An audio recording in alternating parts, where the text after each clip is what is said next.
Hello there, my beautiful YouTube audience. Thank you all, I just wanted to say before I begin, for getting me to 300 subscribers. That is awesome. Most of it has come from that one video I posted that is at 35,000 views.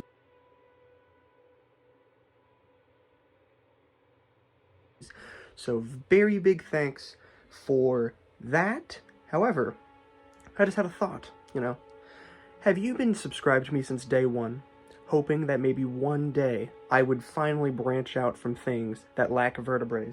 Maybe one day I would get something that doesn't eat either leaves or other insects? Well, allow me to show you that I am more than just a creepy crawly man. I have other interests.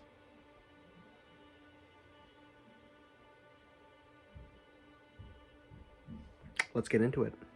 First of all, I just wanted to say, I don't know if you guys have noticed the background of my room whenever I actually make videos, or if you've ever seen it just like there. However, I wanted to show this to you guys.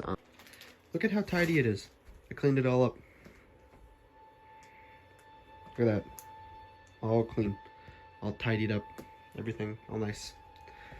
I cleaned up all the junk that was just like haphazardly thrown about my insect area. We have some empty containers. This container has a bunch of supplies in it. Cocoa fiber, empty container, mealworm feeders, little pin box. We got some random containers over there. Egg cartons and a pin thing. We have all of our creatures. Actually today, just as a quick little update, Latrodectus bishopi molted. You can see its molt right there. And Latrodectus hasseltii molted.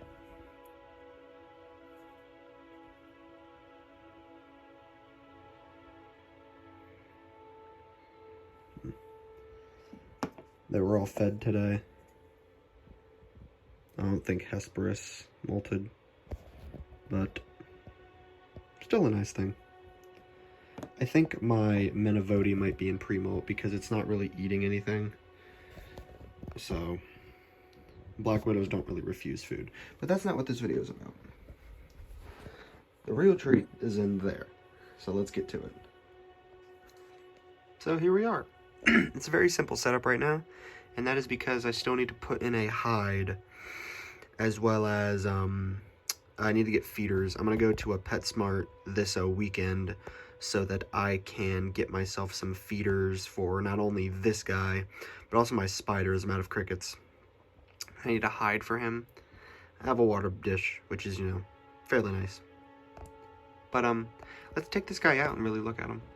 So this guy is a het piebald, which is a morph of the ball python. I'm pretty sure the morph is best seen by all of these little splotches running around the back, which is actually my favorite part of this particular snake. On camera, the shine makes it look much more golden, which is nice, and actually you can tell that these are different colors. This is slightly brighter than these patterns on the bottom here. But this is all really nice.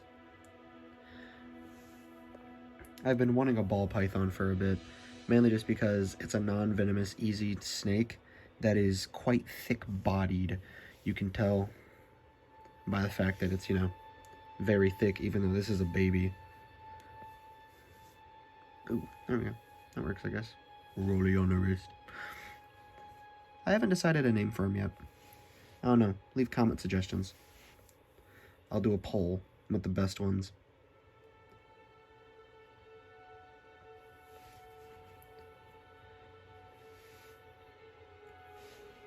Little tongue flickers. Ball python, or Python regius, as it is known scientifically, is named after the fact that it can quite literally turn into a ball, as seen here. This is when they're either stressed or hiding from something. It's interesting. Look at that, he came out to say hi. Ooh.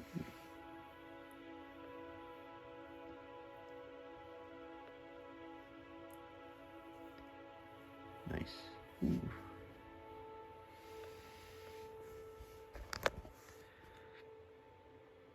You can see his color is much nicer here. See how long he is. About like 1.5 feet, maybe. Obviously, within about a year, he'll get like 3 feet, and within 5 years, he'll be fully grown. Sorry for my gross looking ground, but this carpet is a bit old. It's green for some reason. I don't know who would pick green carpet, but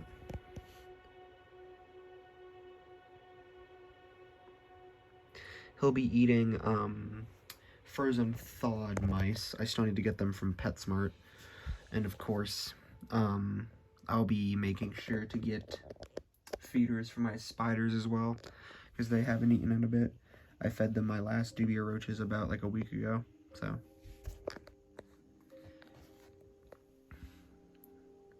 The ball pythons actually come from Africa. They live in termite mounds in the wild, actually, which is interesting. Stuff like these, the ball pythons, because of how much they've been morphed and, like, bred, like, literally like dogs, almost. Labradoodles and poodles. That's basically what people do with ball pythons. It's really interesting. You don't really see any other snake like that.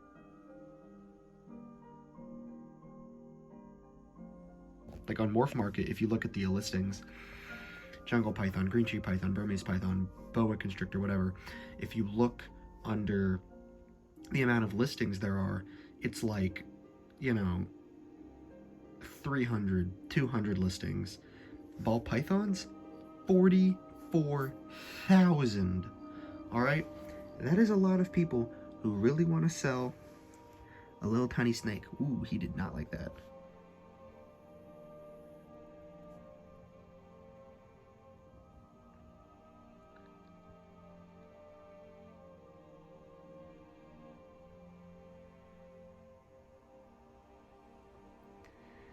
I call him he, but I don't actually know if it's truly a he or not.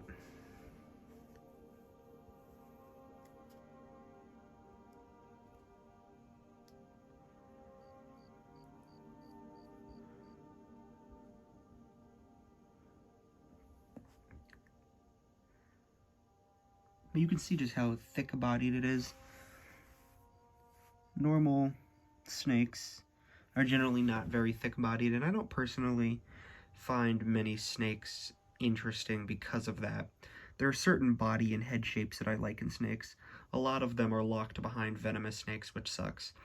But Boyaga, which is actually rear fang venomous, so still technically venomous, is actually a genus where they have the perfect eye, head, and body shape that I find very nice.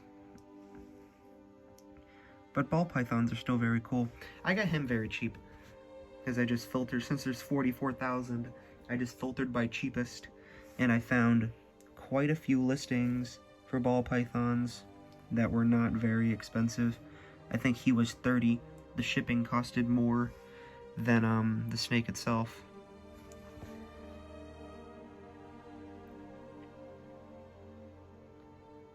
Oh, look at him peek out his head. Look at that, he's making a ball. That's what they do. That's why they're called ball pythons.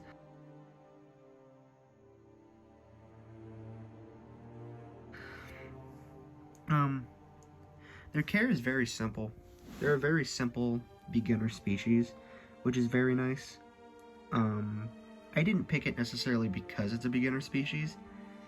I'm not particularly for the mindset of beginner species. I think that you should really care for what you want. You shouldn't really get something just because it is a beginner species.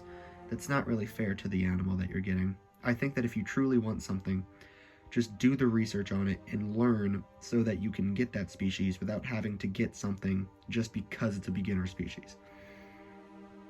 However, this is a very nice snake anyway, so I didn't really mind having it as my second snake. Yes, actually, this is my second snake. I had a corn snake when I was much younger. What a nice snake. The corn snake. I don't know if he's a nice snake yet. I haven't had him for that long. I wanted to do an unboxing video, but when I got the package, all of my family members were like, oh, I want to see it, I want to see it. So I just had to open it right there. But that was okay.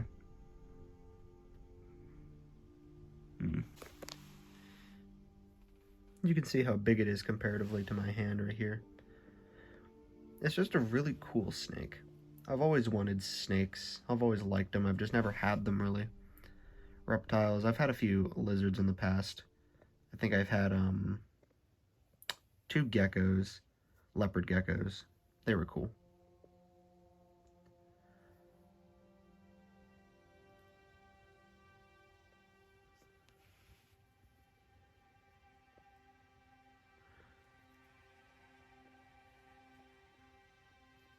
Part of the reason why I actually got the ball python is because of how handleable they are. I wanted a snake that would be nice to, you know, put around your neck. Just kind of hold while you're doing something. There are venomous snakes that I want, but none of them can really be held like that.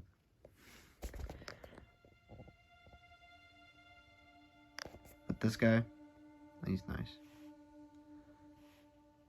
But yeah, that's basically been this video. I'm going to make sure I do more updates on this guy as he sheds and grows bigger. I'll do a feeding short. I think that'd be interesting. So definitely stay tuned for this guy. But until then, I'm Saturnid, and I'll see you in the next video.